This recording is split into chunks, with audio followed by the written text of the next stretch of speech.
palabra del Señor. Juan 11, del 38 al 44. Si hay alguien que lo visita, usted puede compartir con él la Biblia para que observe que lo que predicamos y enseñamos aquí surge de la palabra de Dios solamente. Vamos a leer juntos versículos 38 y 44. Dice la palabra de Dios: Jesús, profundamente conmovido otra vez, vino al sepulcro. Era una cueva y tenía una piedra puesta encima. Dijo Jesús: quitad la piedra. Marta, la hermana del que había muerto, le dijo: Señor, lleve ya, porque es de 4 días. Jesús le dijo: ¿no te he dicho que si crees verás la gloria de Dios? Entonces quitaron la piedra de donde había sido puesto el muerto. Y Jesús, alzando los ojos a lo alto, dijo: Padre, gracias te doy por haberme oído. Yo sabía que siempre me oyes, pero lo dije por causa de la multitud que está alrededor, para que crean que tú me has enviado. Y habiendo dicho esto, clamó a gran voz: Lázaro, vete fuera. Y el que había muerto salió, atadas las manos y los pies con vendas, y el rostro envuelto en un sudario. Jesús les dijo: desatadle y dejadle ir. Siéntese, por favor, hermano. Sin lugar a dudas, todos los milagros son señales del gran poder de Dios. La gente que no tiene fe en Dios frecuentemente piensa que los milagros no existen. Constantemente se puede decir que son mitos, que son solamente invenciones para que la gente tenga una fe, o incluso otros piensan que son interpretaciones de la enfermedad o de la salud, y dicen que a lo mejor la persona no estaba enferma, como se había dicho, y si ya no está enferma ahora es porque pues, no estaba mal y fue una confusión de diagnóstico. Y hay muchas personas que pueden decir en contra de los milagros. Nosotros ya hemos dicho que la palabra de Dios, los milagros son pruebas del gran poder de Dios, y nosotros algunos lo hemos vivido, otros lo hemos visto, hemos escuchado testimonios, pero el poder de Dios sigue siendo el mismo. Dice la palabra que Él es el mismo ayer, hoy y por todos los siglos.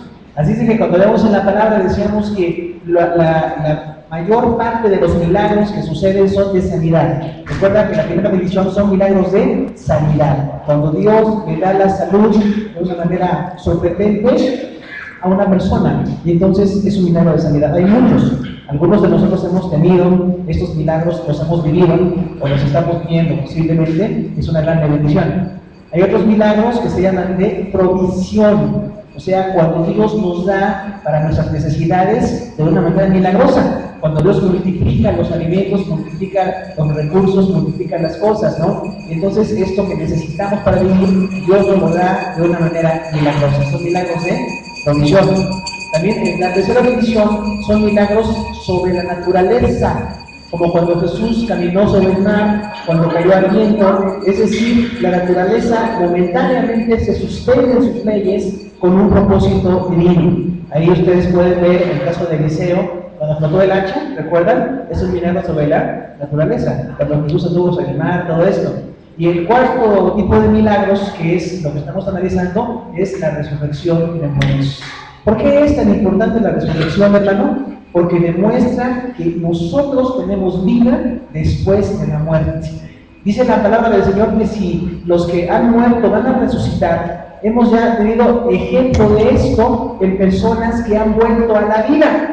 Y la palabra de Dios nos marca 8 ocasiones de que la gente regresó de la muerte. Hay 8 ocasiones, como se ve, son milagros no muy numerosos, pero tenemos al menos 3 en el Antiguo Testamento, 5 en el Nuevo Testamento, y después tenemos un número indeterminado. Vamos a ver por qué dice ese número indeterminado. Los milagros que Jesús hizo sobre los muertos son 3. La resurrección del hijo de la viuda de Naín, Lucas 7. Ahí en Lucas 7 dice que una viuda de su hijo murió, ella estaba muy angustiada porque era su único sustento este hijo y muere. Entonces Jesús tocó el féretro y el joven regresó a la vida. Eso es el primer milagro de resurrección. Otro milagro de resurrección es sobre la hija de Jairo, ¿se acuerda? Dice la Biblia que era un principal de una sinagoga, un judío muy dedicado a Dios. Su hija murió y cuando Jesús llegó le dijo Talita Cumi, en hebreo, que quiere decir niña, levántate.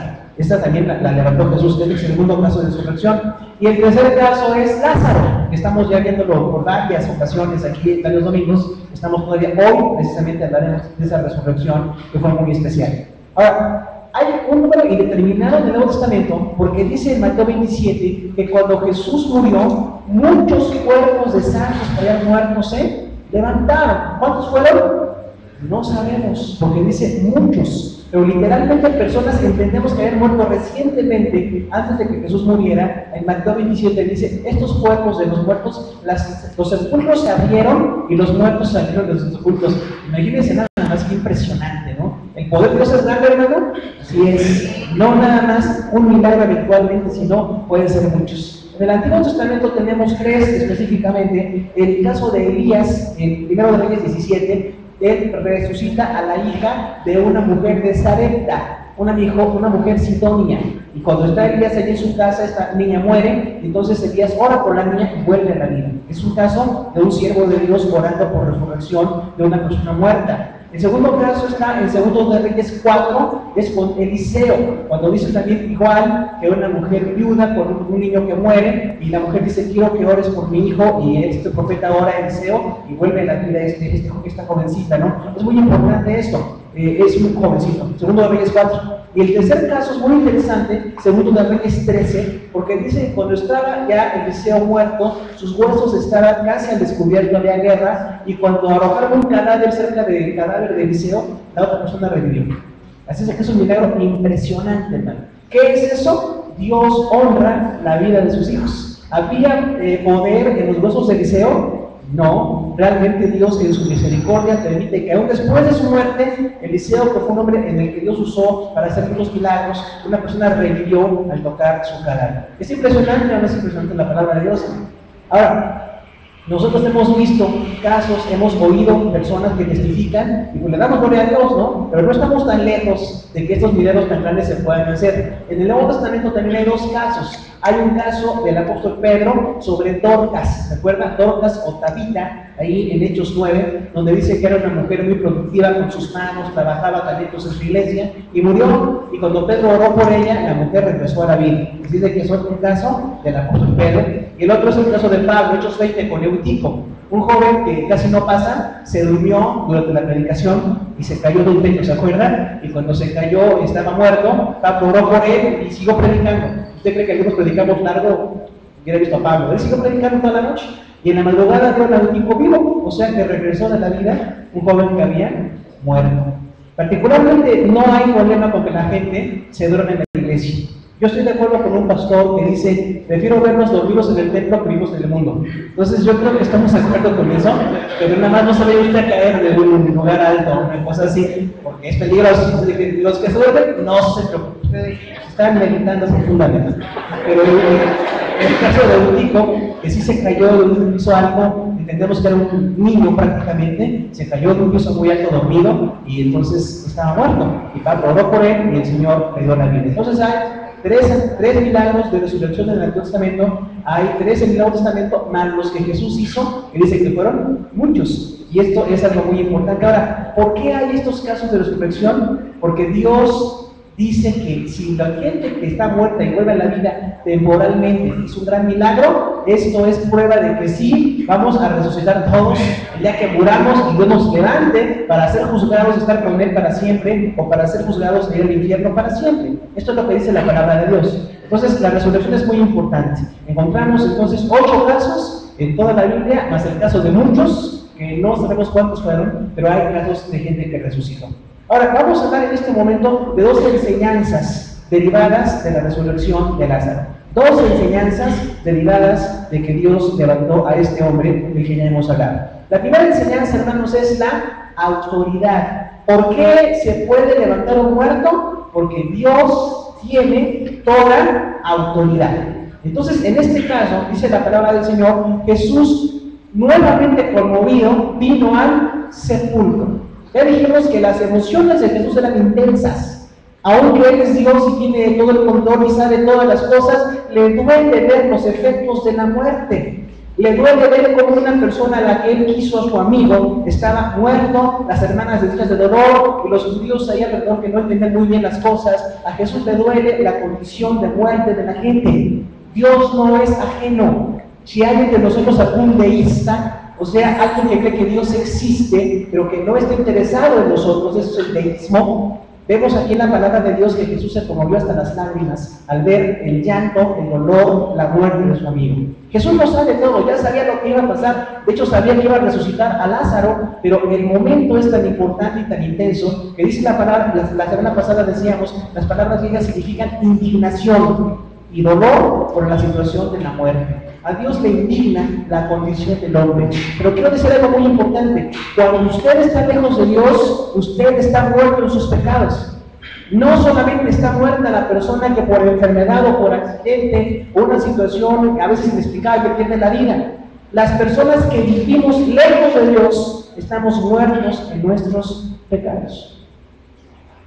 Realmente el mundo es un mundo de gente muerta, porque no se han reconciliado con Dios, no han venido a conocer a Dios, y aunque crean que viven a su manera, realmente están bajo condenación y necesitan la vida que infunde el Señor. Por eso los cristianos decimos, yo tengo vida nueva. La manera en que yo viví antes de conocer a Cristo, en mis pasiones, en mis decisiones, era muy satisfactoria según yo lo entendía, pero estaba muerto en mis delitos y pecados. Ahora estoy vivo por la gracia de Dios, entiendo la gracia del Señor, y aunque llegara a morir o a dormir aquí en la tierra, algún día el Señor me va a levantar. Es una esperanza muy especial. Querido hermano, Dios le quiere resucitar para vida. Dios no quiere condenar a la gente, Dios quiere que escuchen el Evangelio para que conozcan su pecado. Ahora, vienen las costumbres o las prácticas culturales. Dice aquí que había una piedra cerrando el sepulcro. ¿Recuerdan que decíamos que ellos hacían grandes huecos en las cuevas, en las montañas, y luego cubrían con piedras, así hacían sus sepulcros? Entonces, esto habla de que la cultura, en cuanto a cómo la gente puede sepultar a un muerto, no nos importa. Hay mucha gente que dice, hermano, ¿está bien incinerar a la gente o no? Ahora se da mucho esto por espacio y por muchas otras cosas. Sí, está bien, no pasa nada con que alguien lo incinere. Finalmente, del polvo del que estamos hechos, Dios hará un cuerpo nuevo y nos dará vida nueva delante de Él. Así que gracias a Dios por eso. Hay algunas iglesias que insisten en que la gente tiene que ser sepultada. Realmente no eran sepultados en aquel tiempo como nosotros nos metemos bajo tierra. Ellos nos metían en las grandes cuevas, en las montañas alrededor allí, no metían dentro de la tierra un cuerpo. Por ahí hemos escuchado en la cultura mesoamericana que a los muertos los enterraban sentados, ¿ha fijado? Sentados, de lado, unos encima de otros. O sea, realmente no importa lo que pase ahí. Allí en Francia, esta orden tan importante, hay también algunos lugares donde hay cadáveres debajo de la ciudad, de las guerras, cosas así, y dicen, ¿qué pasó con esos guerreros que murieron allí, los decapitaron o los arrojaron ahí? No pasa nada. Del cuerpo, lo que quede de nuestro cuerpo, Dios hará un cuerpo nuevo para la gloria de Dios. En Roma, por supuesto en las catacumbas también hay muchos, todavía partes de cadáveres de personas que están allí y la gente pues va a ir de manera turística a observar. No importa cómo está el cuerpo, lo importante es cómo está el alma, esté delante de Dios. Aquí tenemos a nuestras tías en Guanajuato, algunos de nosotros, bueno, muy bien paradas ahí, pues por cuestiones de la tierra y la humedad, tampoco importa que sean ahí pobres de Guanajuato o las egipcias que son de más elite, lo que usted quiera, lo importante es que la persona haya recibido a Jesús en su corazón o no. Y si no lo recibió, no hay esperanza para ellos, ¿de acuerdo? Entonces, no hay que preocuparnos por cómo nos sepultan, sino cómo está nuestra alma al momento en que muramos. Es más importante eso, ¿no? Ahora, la autoridad se debe decir lo que tiene, porque Jesús dijo, quiten la piedra. Y recuerden que ya habló con Marta y con María. Le dijo a Marta, si tú crees, verás la gloria de Dios. Yo soy la resurrección y la vida. A María la consoló y lloró con ella. Pero no estaban entendiendo lo que iba a pasar. ¿Qué iba a hacer Jesús? Y entonces cuando está ahí en el sepulcro y dice, quiten la piedra, ellas pensaban que él estaba muy emocionado y quería nada más ver el cadáver o una cosa así. Dicen, él ya huele muy mal, es un cadáver de 4 días. Ahora, hermano, Jesús ni tenía morbo. Yo particularmente no comulgo con eso de ver muertos ahí en su caja. Creo que es muy morboso el asunto, pero depende de cada quien que quiera, pero no. o que los niños los vean muertos ahí en su caja y cosas. Nuestra cultura mexicana es muy morboria en muchos aspectos y a veces uno tiene que reflexionar qué es lo que hacemos y qué es lo que no hacemos. Pero Jesús no quería ver realmente el cadáver de Lázaro, Jesús quería resucitarlo. Ahora, cuando dice quiten la piedra, de todos modos la tuvieron que quitar.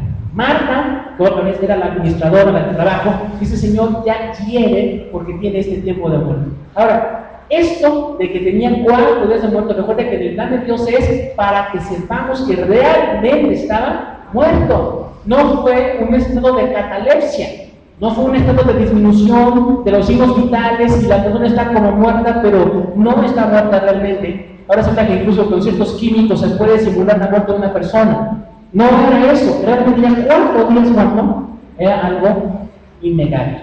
Y Jesús no es por modo, sino que Él tiene la autoridad para querer sacar a este hombre de ese lugar.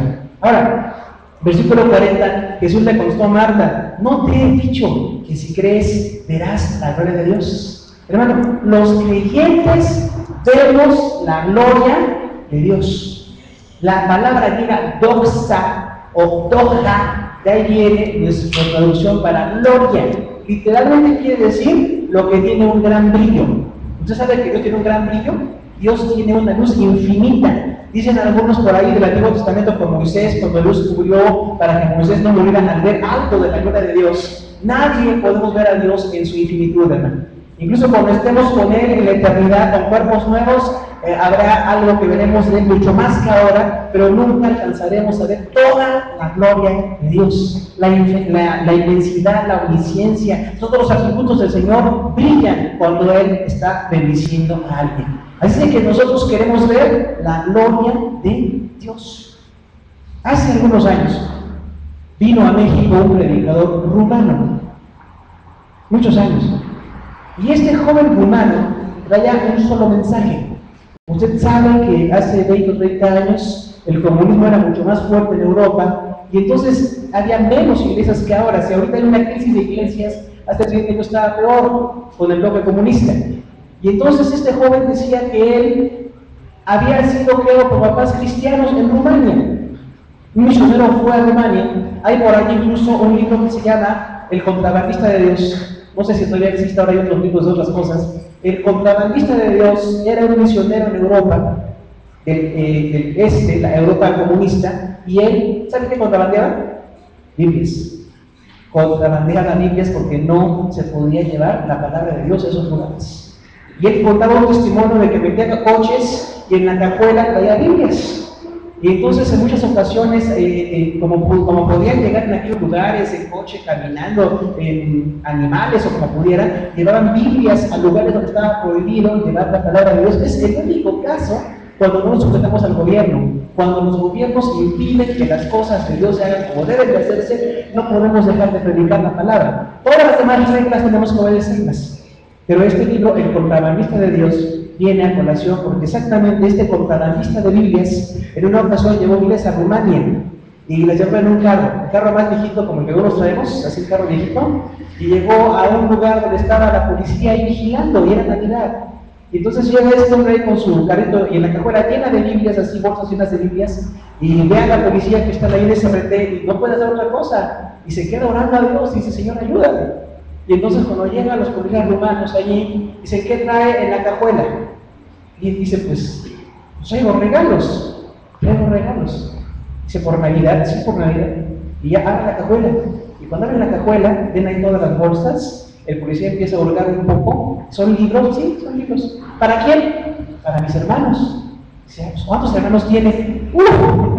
Yo tengo muchísimos, no sé cuántos hermanos tengo. Y el rumano cerró la cajuela y dijo: pues pasen, nada más porque es Navidad. Pero si hubieran detectado la Biblia, lo hubieran podido hasta fusilar en ese momento.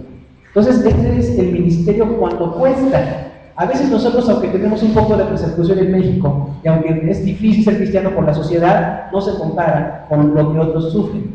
Pues ese ministerio del contrabandista de Dios, sucede que en Rumania también hay lugares bajos de las coladeras donde se reunía la iglesia. Mire, yo quiero decir algo también de parte de Dios, hermano. Ame la palabra, no el libro en sí, porque la palabra que contiene este libro es lo importante. Pero qué necesario es leer la Biblia. Hay ocasiones en que nosotros, por tanta ocupación, por el estrés, por los tiempos, por las enfermedades, dejamos de leer la palabra de Dios y entonces nos empezamos a enfriar. Hay que leerla. Este pastor contaba que había una Biblia toda vieja, toda ya deshojada, y era la única Biblia que tenían en rumano en aquel lugar. ¿Sabe por qué estaba así la Biblia? También era contrabando. Porque las iglesias se reunían en las coladeras, literalmente bajo las coladeras, con una lamparita ahí para leer la palabra de Dios. Y dicen que los cristianos romanos hace 30 años querían tocar, aunque sea el libro, y dicen, esta es la palabra, esta es la Biblia completa, porque nunca la tenían. Y esta Biblia la compartían varios pastores en la zona. No era de un pastor. Al día siguiente, también a nivel de contrabando, se la pasaban a otro pastor, se la llevaba. ¿Saben qué hacían los pastores? Copiaban a mano muchos pasajes para predicar las semanas que no tenían Biblia. Esto nos debe de conmover porque Dios quiere usar su palabra en nuestras vidas. Ahora que la tenemos hasta en internet, pero hay que leerla y vivirla. Y entre ese ministerio de las Biblias contrabandeadas en Rumania y en otros países que mejor no decimos, pero hubo un grupito de creyentes, el pastor que la Biblia deshojada y copiaba y la predicaba y luego la pasaba a otro pastor. Y ese grupito se reunía particularmente en una coladera en Rumania, debajo del sistema de drenaje de Rumania. Imagínense el olor y el aspecto. ¿Usted cree que el templo está no muy bonito? Debía de ver cómo se veía aquello. Y entonces estaban ahí varios, 20 o 30 personas leyendo, escuchando, orando. Y había un joven que casi no pasa, pero este joven fue rebeldía. Y este joven dijo, yo no quiero ser cristiano. Mis papás dicen que son cristianos, yo no quiero ser cristiano.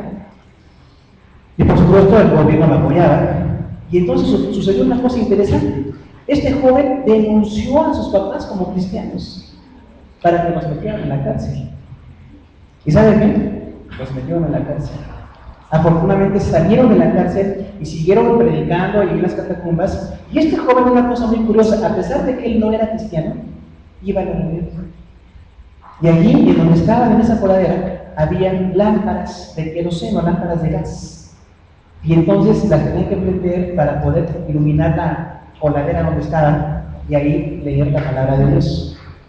Cuando este joven prendió una de las lámparas, la lámpara estalló y se quemó el 80% de su cuerpo. Quemaduras de segundo y tercer grado. Entonces tuvo que ser llevado a un hospital. Y allí en el hospital sufrió 8 meses, dolores, curaciones, cirugías, todo lo que sabemos que se tiene que hacer.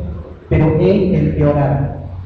Y dice que al 8º mes de estar aquí internado, literalmente le cambiaban partes de la piel y se estaba agusanando. Yo creo que así está el corazón del hombre sin Dios en el mundo. Espiritualmente así estamos. Y él murió. Literalmente cuando él murió, después testifica que escuchaba la oración de su mamá, porque también estaba prohibido orar en voz alta en el imperio comunista. Y entonces su mamá estaba así a las afueras de la morgue orando en voz baja, pero el joven no oía la oración. Y él le decía, Señor, misericordia, mi hijo está muerto, tú puedes levantarlo, tú puedes ver planes para él, haz algo con mi hijo. Y él escuchaba la oración y da el testimonio de que sí fue y vio lo que es el infierno, que es horrible. Y también dice que vio en la presencia de Jesús parte de la gloria del cielo. Y después de 2 o 3 días de estar allí en esa morgue, dice con una voz que le dijo, tu tiempo no es todavía, ve a la tierra y predica el evangelio de Jesucristo. ¿Y sabe qué pasó? Se levantó de la muerte. Pobres de los que estaban ahí cerca de la morgue, porque se les levantó de brazo muerto, se descargó el muerto en serio, y justo allí. Y este joven hermano tiene su acta de defunción. Ya es joven, es más o menos como este servidor, pero tiene su acta de defunción. Muerto, 3 días, quemaduras de tercer grado, echado a perder la carne. ¿Y sabe qué es lo más interesante? No le quedaron cicatrices. Ahora predica la palabra de Dios, no sé si en Rumania, no sé dónde predique. Era muy interesante, predicaba en rumano, traducción del inglés al español y nosotros al caló. Entonces era una traducción, ¿verdad? Y este joven testificaba en ese entonces, acérquense a Dios. Dios sigue levantando muertos.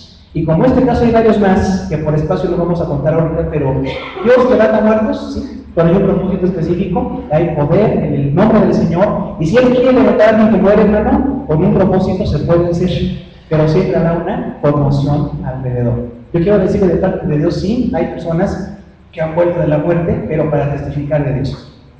Los demás que dicen que vieron otras cosas y que están, ese es otro tipo de rollos que la gente tiene. A veces médicamente incluso se dice que hay personas que están declaradas médicamente muertas y regresan. Y eso se tiene que explicar de otra manera. Pero es muy interesante que notemos que Dios dice que vuelven a la vida por un propósito. Hay una distinción, una resurrección parcial, por ahí llamarse, o temporal, volver a la vida con un propósito de parte de Dios, como esta gente de la que hablamos. Pero el día que muramos y pasemos siglos ahí en la tumba y Dios nos resucite, es para siempre. Es la resurrección global de los santos, para siempre. Pero ahorita puede pasar de vez en cuando una resurrección. Claro que esa gente vuelve a morir, porque en su momento tendrán que morir. ¿Pero para qué vivieron? Para dar testimonio de la gloria de Dios. Ningún científico, ni médico, ninguna persona conocedora puede explicar esto, porque es el gran poder de Dios. Hay otros testimonios que hemos visto ya, pues ya en 32 años de estar en el Evangelio, se escuchan algunas cosas, ¿no? Pero, hermano, Dios tiene poder y es para su honra y gloria. Ahora, ¿qué es lo que tiene que movernos esto a nosotros? El que tiene la autoridad es el Señor. Hay una decisión que tenemos que tomar.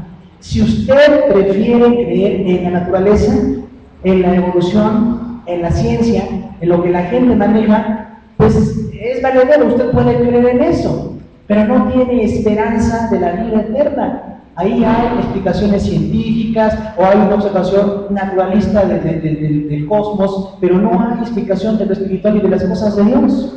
Y cuando esta gente muera piensan que ya se acaba todo. Y decíamos, ojalá fuera así. Si de veras se acabara la vida y ya no me acuerdo de nada y me desconectan, está muy a gusto.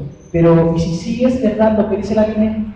Y si la palabra es un documento más antiguo y con más autoridad, y si tienen una coherencia que 40 autores hablan de lo mismo y dicen la palabra que hay vida eterna, y si Dios es tan grande que no nada más me hizo para vivir aquí en la tierra, sino que me hizo para también vivir con Él para siempre, con un cuerpo nuevo, creo que el plan de Dios es lo mejor que podemos aspirar. Sí podemos ir a la vida eterna, sí podemos aspirar, y no porque seamos buenos, sino porque tenemos nuestra fe depositada en Jesucristo. Porque mucha gente dice que yo no soy tan bueno. Hay personas que son más buenas que yo, de veras que sí. Hay gente tan entregada a Dios, tan devota, tan conforme con todo. Y algunos luchamos mucho con muchas cosas. Hermano, no importa cómo esté usted, si su fe la puso en Jesús, usted va a resucitar y tiene la vida eterna. Estamos en el proceso de santificación. Lucho con pensamientos, lucho con tentaciones, lucho con circunstancias, lucho con adversidades, pero en medio de todo eso, Dios nos está formando para que le glorifiquemos de verdad.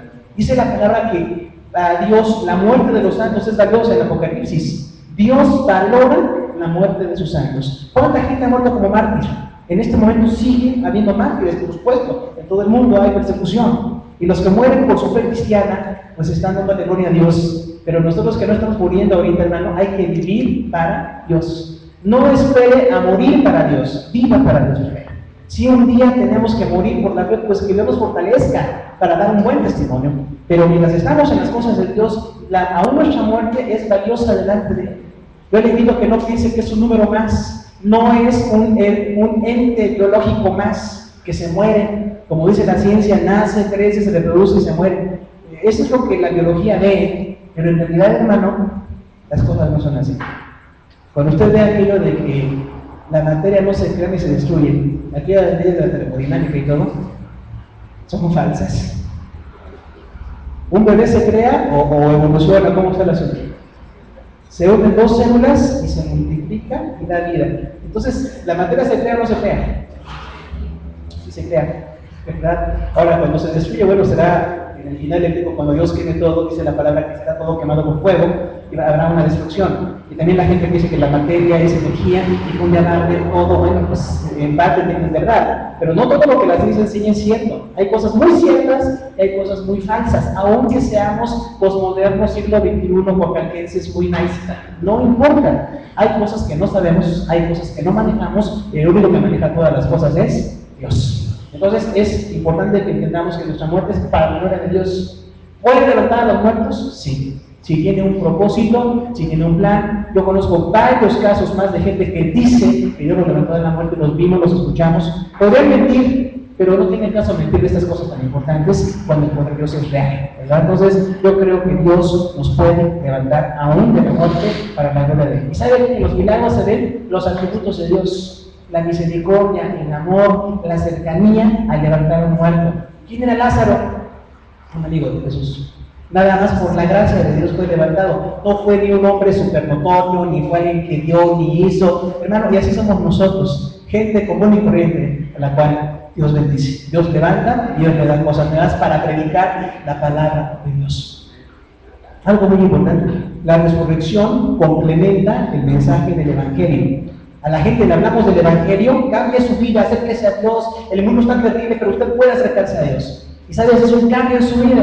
Pero además, si usted cambia y se acerca a Dios, va a seguir sufriendo igual que todos, pero tiene la esperanza de la vida eterna. La esperanza de un premio a una vida superior, dedicada a Dios, consagrada, transformada. El anhelo por la vida eterna es algo que está en la palabra de Dios. Los analistas dicen que es una aspiración del hombre a la trascendencia y que no aceptamos la muerte y no nos gusta, pero realmente cada vez hay más evidencias de que Dios enseñó cosas grandísimas.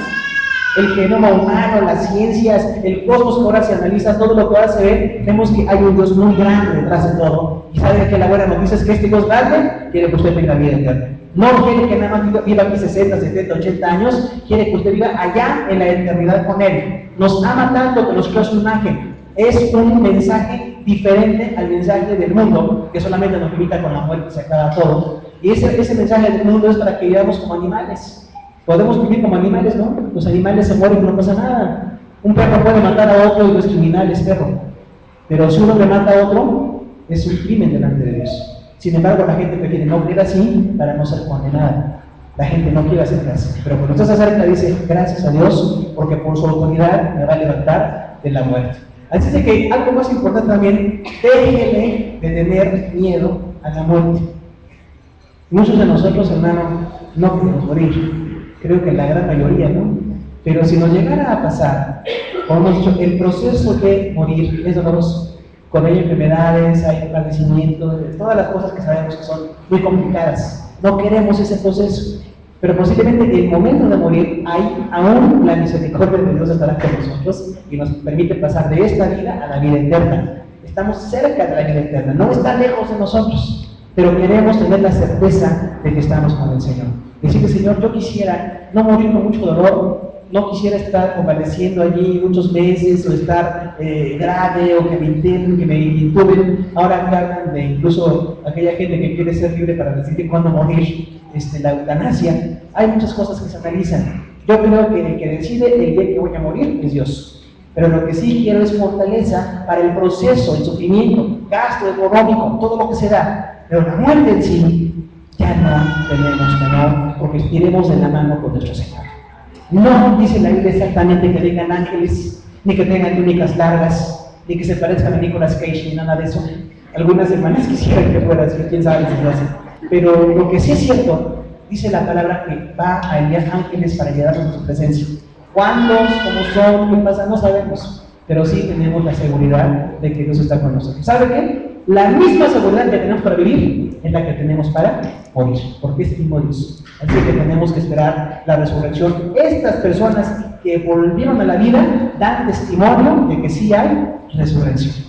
Si en algún momento Dios decide, en nuestro caso, del mundo de nosotros, revivirnos, dar nuevamente una resurrección, sería un gran testimonio. Pero aún así la gente escuchando testimonios no se convierte en el Evangelio, porque es la palabra la que nos tiene que convencer. Entonces, hermano, hay que predicar que viene la vida eterna, que hay cosas más importantes después de esta vida, las cosas eternas a las cuales aspiramos para la gloria y honra del Señor. Así es de que todo sea para el brillo, recuerda, para la gloria de Dios. Si alguien muere, para la gloria de Dios. Y si alguien vive, para la gloria de Dios también. El segundo momento que vamos a ver es la segunda enseñanza, es la oración. La primera es la autoridad, el Señor tiene autoridad. Y la segunda enseñanza es la oración. ¿Saben que la oración es parte inherente a la vida cristiana? No se puede vivir sin oración. Si alguien no ora, no se fortalece, no crece espiritualmente. Si alguien ora, tiene bendiciones, tiene fortaleza, tiene convicción espiritual y vienen cosas a su vida. Y cuando Jesús resucitó a Lázaro, Jesús oró. Jesús podía no orar. Jesús podía decir, quiten la piedra del sepulcro y Lázaro, ven fuera y ya rápido. Pero Jesús, antes de hacer el milagro, oró al Padre. Otra vez, confusión para algunas sectas ¿Quién es más grande, el Padre o el Hijo? Son iguales. Pero por amor a nosotros, el Hijo muere, el Padre es el juez y el Espíritu Santo toma el papel de testificar del Padre y del Hijo. Pero son iguales.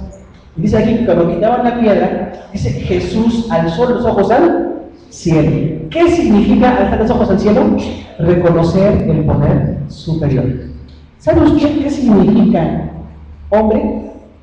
Es el que ve hacia arriba. En hebreo es ish, I-S-H, ish. En griego, ya sabe usted, antropos, ¿verdad? Y de ahí de antropología y todo eso, antropomorfoide, le decimos a algunos, hombre significa el que ve hacia arriba. Toda la creación no ve hacia arriba. La creación es preciosa. Aún verdad desfiliera, todo lo que Dios creó demuestra la creatividad y el poder de Dios. Pero ninguna criatura ve hacia arriba, como vemos nosotros. ¿Por qué no Jesús hacia arriba? Para darle testimonio a los demás. Jesús era igual que el Padre, no podía ver hacia arriba, él podía incluso consultar al Padre hacerlo. Pero Jesús tiene un orden, una autoridad para enseñarnos esas cosas a nosotros. Y el Rey de Reyes levantó sus ojos al cielo. Se hizo hombre en todo. Levantó los ojos arriba. O sea, tenemos que reconocer que hay un poder superior. Si usted es un ser humano, levante los ojos arriba. Si usted ve al nivel de los hombres, va a ver muy limitadamente. Va a ver lo que los demás producen y son y hacen, pero no tiene la revelación de Dios. El Dios que nos creó nos dio la Biblia como único testimonio para que veamos hacia Él. Y Jesús, con todo su poder y con toda su gloria, levantó los ojos arriba. Creo que a muchos, incluso siervos de Dios en la actualidad, les hace falta volver más hacia arriba, porque algunos ya se sienten dioses, algunos se creen muy importantes. El único importante se llama Jesucristo. Aunque haya hombres muy respetables, mujeres que predican la palabra, pero siempre tenemos que dar en la gloria a Dios. No levantamos a un muerto por nuestro poder, sino por el poder de Dios. No predicamos por nuestro poder, sino por el poder de Dios. No vivimos el Evangelio, sino por el poder de Dios.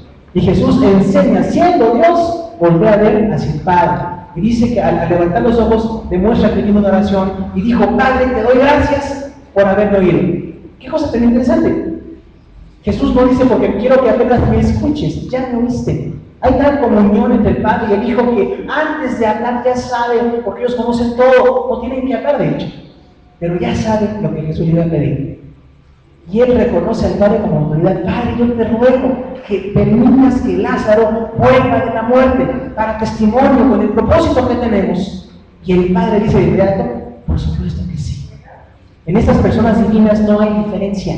Debe ser un ensayo de lo que debe ser la iglesia, el matrimonio y la vida, que no tengamos tantas diferencias, que estemos de acuerdo, que aprendamos a estar de acuerdo para la gloria de Dios. Y Jesús dice: Padre, gracias por haberme oído. Habla como el ya me oíste lo que yo te quiero pedir. Es una gran enseñanza de la oración. Nosotros los cristianos tenemos que levantar los ojos arriba, ¿no? Levante la vista arriba y diga: Dios, ¿qué es lo que tú quieres cambiar? ¿Qué es lo que tú quieres hacer? ¿Qué es lo que tú quieres tratar conmigo? Para que yo pueda entender. Y además, una cosa importante, hay gratitud y certeza. La oración tiene gratitud. Padre, te doy gracias. Oiga, el Hijo le da gracias al Padre. ¡Qué importante es la gratitud! Algunos no sabemos dar las gracias cuando nos dan un vaso con agua. ¡Qué importante es que demos las gracias! ¡Gracias! ¿Y sabe qué? Hay que agradecer a Dios porque Él hace todo. Y hay una certeza. Jesús no tuvo ninguna duda. Le dijo: oye, Padre, ¿lo levantamos o no? ¿O podremos levantarlo? Imagínense a Dios diciendo: ¿podré o no podré? Claro que puede. Claro que tiene el poder, si no, no sería Dios. Dice: gracias por haberme oído. Nuestra oración tiene que ser así. Levántese y diga: Señor, como tú quieras. Lo que tú quieras para mí en este día, te alabo, te bendigo, que pase como tú quieres. Tú sabes lo que yo quiero, pero yo quiero lo que tú quieres, no lo que yo quiera. Que se haga lo que tú quieres. Hay gratitud y hay certeza. Versículo 42 dice: sabía que siempre me oyes, pero lo dije por la causa de la multitud que está alrededor. ¿Se dan cuenta cuánto aprendemos de la oración aquí? Jesús ya sabía que no necesitaba ni orar, ni pedir, ni acercarse al Padre. ¿Pero por qué lo hizo? Por la multitud. Aquella gente que estaba ahí, pues de testigos de que Lázaro murió en casa de Marta y de María y regresaron al sepulcro fuera de la ciudad, estaban ahí unos cuantos, pero dice que era una multitud. Y se quedan viendo qué pasa Jesús. Ya uno lo criticaron. ¿Qué no podía evitar que muriera Lázaro? Algunos que criticamos, tenemos que recordar que criticamos porque no sabemos los grandes secretos de Dios. Los grandes misterios se revelan cuando estudiamos la Biblia, cuando leemos la Biblia, entonces podemos entender mejor las cosas. La multitud tenía que ver a Jesús orando. Si veían a Jesús al tú por tú con el Padre, decir, no le pido al Padre porque somos iguales, peor lo matan ahí mismo a Jesús. Ya lo quieren matar, de hecho. Entonces tiene que orar, levanta sus ojos y dice, gracias, Padre. Pero luego dice, yo sé que tú siempre me escuchas. La oración tiene una certeza. ¿Cuándo escucha a Dios? Siempre. Nada más que ya dijimos, hasta el cansancio. Puede ser sí, puede ser no, o puede ser espera que me poco, pero siempre contesta. Claro que nosotros queremos el sí, pero no siempre nos conviene el sí. A veces, dice Santiago, no sabemos ni lo que nos conviene. Tenemos que aprender qué es lo que nos conviene orar. Dios nos enseña qué me conviene orar, qué no me conviene orar. Y dice ahí entonces, por la multitud, ora de esta manera. Jesús muestra su relación con el Padre. Dice, para que crean que tú me has enviado. ¿Cuál es el propósito? Que creyeran en Jesús. ¿Saben una cosa muy importante? Toda la obra de Dios en la Biblia, lo que dice la palabra de Dios, se centra en la persona de Jesús. Todo es para Jesús, por Jesús y de Jesús. ¿Y en quién tienen que creer? En Jesús. En el Padre ya creían, ya sabían del Padre, que es elevado, que es grande, que es inmenso, pero no creían en Jesús. Los judíos están apenas empezando a ver al Dios hecho carne. Y dice, para que crean que tú me has enviado. ¿Para qué murió Lázaro? Para que crean que Dios envió a Jesús. ¿Para qué lo voy a resucitar? Para que crean que Dios envió a Jesús. Todo lo que hacemos como cristianos es para que la gente crea que Dios, el Padre, envió a Jesús. Entonces, la fe tiene un gran propósito, tiene una ergonomía. Los arquitectos dicen que es como todo ocupa un lugar y funciona, eso es ergonomía. Entonces, la ergonomía de la fe, el cómo todo se acomoda, cómo tiene un lugar, es porque Dios tiene un propósito en todo lo que pasa. Y si hay una cosa que tenemos que aprender, hermano, nada nos pasa por casualidad. Eso grábelo en su corazón. Nada nos pasa por casualidad. Dios no está distraído, Algunos cuando nos enfermamos, cuando perdemos dinero, cuando nos pasan cosas desagradables, dudamos de Dios. Y decimos, pero es que yo creo que Dios no está ahorita viendo, porque hubiera evitado que me pasara esto. El síndrome de Marta y María, ¿no? Si hubieras estado aquí, mi hermano no había muerto. Para empezar, sí estaba ahí porque está en todos lados, pero físicamente no se trasladó para dar lugar a la resurrección. Cuando me pasan cosas difíciles y fuertes, es para que la gloria de Dios se vea en mi vida. El evangelio simplista sería que nunca nos pasen cosas. Algunos predican eso. Cree en Jesús y no te va a pasar nada. Esta semana estaba viendo estos que predican en televisión una otra mentira. Estaban hablando de cómo Dios nos quiere bendecir y enriquecer. Ese es el evangelio que no se predica.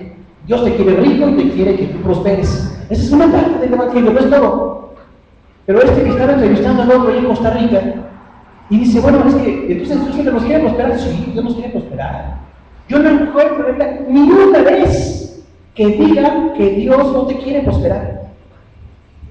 Yo pensé en Pablo.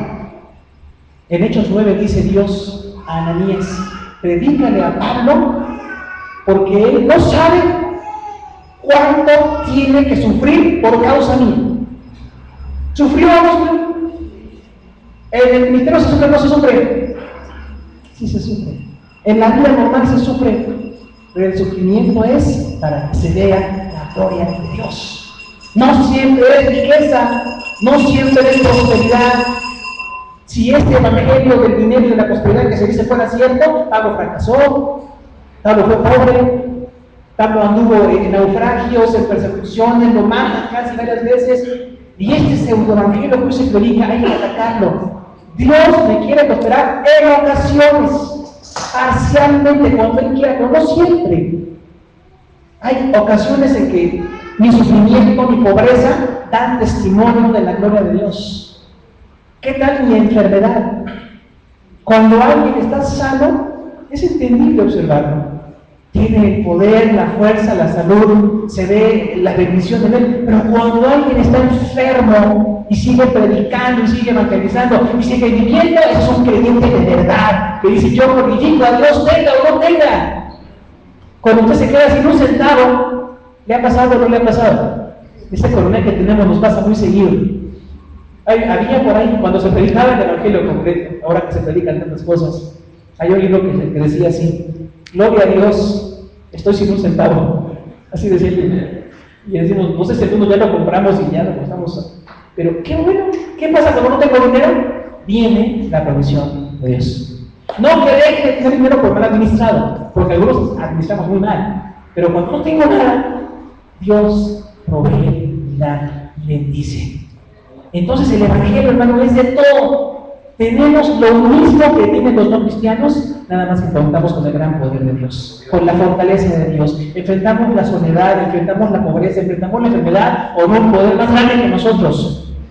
Y cuando vemos a un enfermo que se levanta para predicar o para evangelizar o para seguir a Dios, glorificamos a Dios con él. Decimos gracias a Dios, porque aún en medio de las crisis más grandes de la vida está el gran poder de Dios. Entonces, tengan mucho cuidado con lo que escuchan, porque igual Lázaro, como amigo de Jesús, si Dios te quiere prosperar, hermano, pues entonces no prosperó. Lázaro murió, no creyó. Los que tienen un padecimiento crónico, denle gloria a Dios. Hay un Timoteo en la Biblia, recuerda el tema del estómago. Parece que es nuestro biólogo de cabecera de algunos. ¿Y sabe cuándo sanó? Nunca. Pero siguió en Éfeso trabajando, en Corinto predicando, un gran discípulo de Jesús. Aún que esté enfermo, voy a seguir predicando el Evangelio mientras pueda. Ya cuando no pueda, bueno, pues nos llega a pasar. Hace poco veíamos a uno de los maestros que nos enseñó un poquito de la palabra, de Samuel Ascari. Algunos lo conocieron aquí todavía hace 3 años predicando. Ya no puede caminar. Después de una embolia y después de varias enfermedades a los 78 años, ya casi no puede caminar. Pero aún así va a su iglesia y sin muletas, porque no usa muletas, pero medio camina al altar y se arrastra y predica ahí. Y dice uno, gracias a Dios por gente así. Porque podrá crecer en su cama, ¿no? Ya predicó 50 años o 60, puede estar en su casa, pero mientras nos quede un hálito de vida, hay que predicar. No siempre es prosperidad, no siempre es salud, no siempre es vida. Aún cuando alguien entre nosotros muere, no le pregunta a Dios por qué, porque es para la gloria de Dios. Si Dios te quiere levantar, oramos. Hay por ahí un libro, Hombre, ¿no? Se llama Como un mito recio, está muy bonito el libro, todavía lo venden, lo renovaron, de Melchor Tari, el evangelista de Indonesia, cómo Dios levantó muertos e hizo cosas tremendas ahí, impresionantes. Son las mismas que Dios puede hacer entre nosotros. Pero veamos a la muerte como una oportunidad para la gloria de Dios. Dice el versículo 43, habiendo dicho, no crees que verás la gloria de Dios, si crees la vas a ver. Dijo, Lázaro, ven fuera. Varios teólogos que hemos leído dicen algo muy interesante. Jesús dijo, Lázaro, ven fuera, para que no se levanten otros muertos. Porque si dijera, ven fuera, pues ¿cuántos muertos se levantan? ¿Todos los oigan o todos los están muertos? Por eso dijo específicamente, Lázaro, ven fuera. Es una interpretación que dan algunos. Algún día no va a decir Lázaro, ven fuera, va a decir, levántense todos los santos. Y los que están muertos van a resucitar y van a estar en la gloria de Dios para el tribunal de Cristo allá. Y los que estén vivos serán transformados sus cuerpos, dice la Biblia, ¿no? Entonces, hermano, ven fuera es la autoridad de Jesús. Usted no se quede en la tumba, no se deje engañar por lo que ve. Por favor, de parte de Dios, dése cuenta que usted se ha equivocado con lo que ve. Muchas veces con la forma en que vemos, nos hemos equivocado. Mi interpretación científica o pseudocientífica se ha equivocado varias veces. Nada más que mi todavía no me deja verlo. Pero me he equivocado. Yo pensaba que esto era así y no era así. Yo percibí cierta parte y no era así. Ahora entiendo otras cosas. Científicos se han equivocado, se siguen equivocando.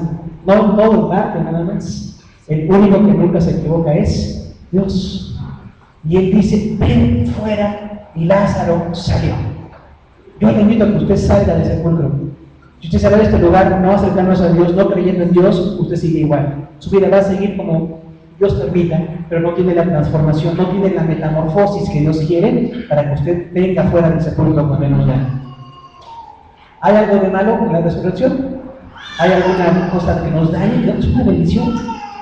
Es algo bueno, es algo inmenso, es algo maravilloso. ¿Por qué rechazamos este mensaje? Por los compromisos que contrae. Ser cristiano es un gran compromiso. Y cuando quitaron esa piedra y Lázaro salió, muy interesante, dice, atadas las manos y los pies con vendas y un sudario en la cabeza, ¿recuerdan? Así mismo sepultaron a Jesús. De hecho, semanas después de esto, sepultaron a Jesús. Mire, ¿quién sabe cómo nos sepulten? Pero lo importante es que tengamos a Jesús en nuestro corazón. Un día vamos a enfrentarnos a la resurrección. Aún si usted quiere permanecer incrédulo, usted un día va a morir. Y cuando muera, el deseo de Dios es que usted tenga el Evangelio en su corazón para que tenga vida. Si de veras fuera cierto que nos desconectamos y desaparecemos, pues no pierde nada, de veras que no. La vida que Dios nos ofrece es lo mejor que puede haber, pero lo cierto es que hay mucha evidencia de que las cosas que Dios ha dicho son 100% ciertas. Y después del milagro, el trato hacia la persona que salió del sepulcro, Jesús dijo, desátenlo y déjenlo ir. Jesús no hizo un culto de milagros, ni llamó a la atención hacia él, y dijo, miren lo que estoy haciendo, ni me dio dinero. Él dijo, desátenlo y déjenlo ir. ¿En quién enfocas a poder Dios? En el que acaban de levantar. Dios ya tiene poder la gloria. Si algún día nos levanta de la muerte, hermanos, será algo maravilloso. Terminamos con esta certeza de que nuestra vida sigue evolucionando. Cada domingo nos vemos aquí, con mucho amor algunos, otros apenas empiezan a venir. Pero va a llegar el día en que dejemos de reunirnos, o en que algunos de nosotros vayamos dejando de vivir. Y si aún tarda tiempo en que Jesús nos llame a cuentas, vendrá otra generación y pasarán cosas, no sabemos qué va a pasar. Pero lo importante, lo urgente, es que usted tenga a Jesús en su corazón. La salvación es 100% personal. Salga de este lugar llevando a Jesús en su corazón. Si no entiende todo, lo va a entender con toda certeza, pero ámelo, reconózcalo. Él le amó tanto que murió en la cruz por usted y quiere levantarlo, no lo quiere dejar en el sepulcro. ¿Por qué no nos ponemos en pie y decimos, Señor, aquí estamos? Qué tema tan fascinante de la resurrección. Qué bello es ver que hay un plan más allá. Pero lo más importante de todo es que este plan se cumpla en mi vida. Si hoy nos visita alguna persona que quisiera venir a Jesús, le invitamos a pasar al altar. Si usted tiene necesidades, quiere acercarse a Dios, quiere empezar a conocer la palabra, acérquese. Somos una iglesia entre muchas en México, no somos ni la mejor ni nada, somos una de muchas, pero queremos predicar el Evangelio para que usted conozca la palabra y tenga la esperanza de la vida eterna. ¿De acuerdo, hermano? Y aún los que estamos aquí ya como cristianos, recuerden, hay un galardón, nos vemos allá arriba, dice la plata. Entonces hay que asegurarnos de vernos en el cielo. Si nos gusta vernos en la tierra, imagínense vernos en el cielo, con un cuerpo nuevo, con la bendición de Dios, la revelación plena, ver una multitud inmensa adorando a Dios de todas las razas, pueblos y lenguas, deberá ser algo maravilloso. ¿Por qué adoramos a Dios en esta tarde? Le decimos, Señor, aquí estamos. Gracias por la resurrección, gracias por la esperanza que hay en tu palabra, queremos vivirla de verdad. Oremos al Señor.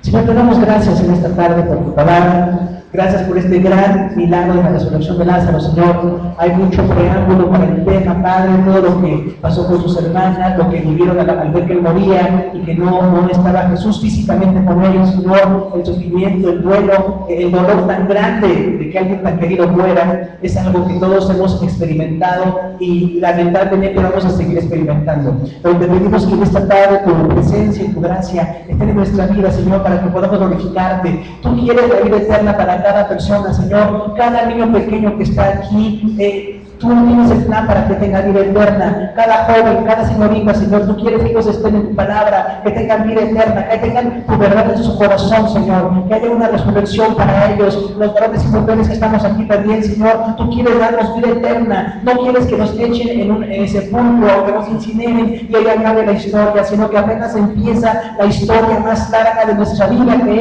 es estar en tu presencia. Y los que ya somos cristianos, Señor, te damos las gracias, no necesitamos hacer otra cosa, ya creemos en Jesús, pero queremos perseverar, queremos permanecer, ya hay promesas de vida eterna, Señor.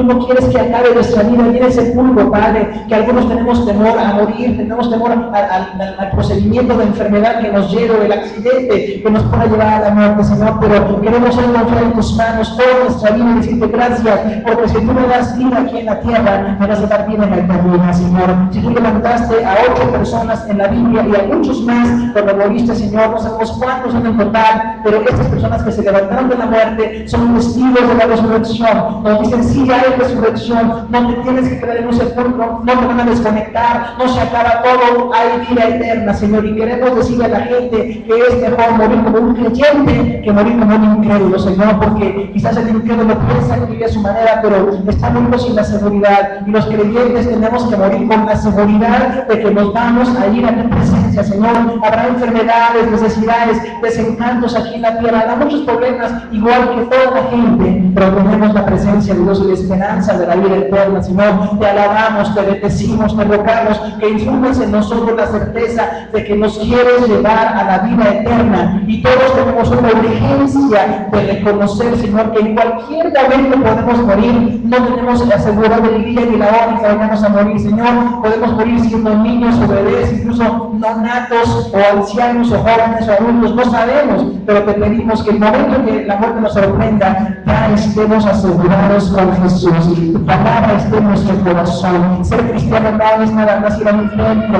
es una vida transformada, una vida que se entrega, una vida que cree, Señor, para que tu nombre sea glorificado. Te damos la honra y la gloria, Señor, y que día que cada uno de nosotros vayamos al sepulcro, vayamos seguros de tu presencia en nuestro corazón. Gracias, Señor, en el nombre de Jesús.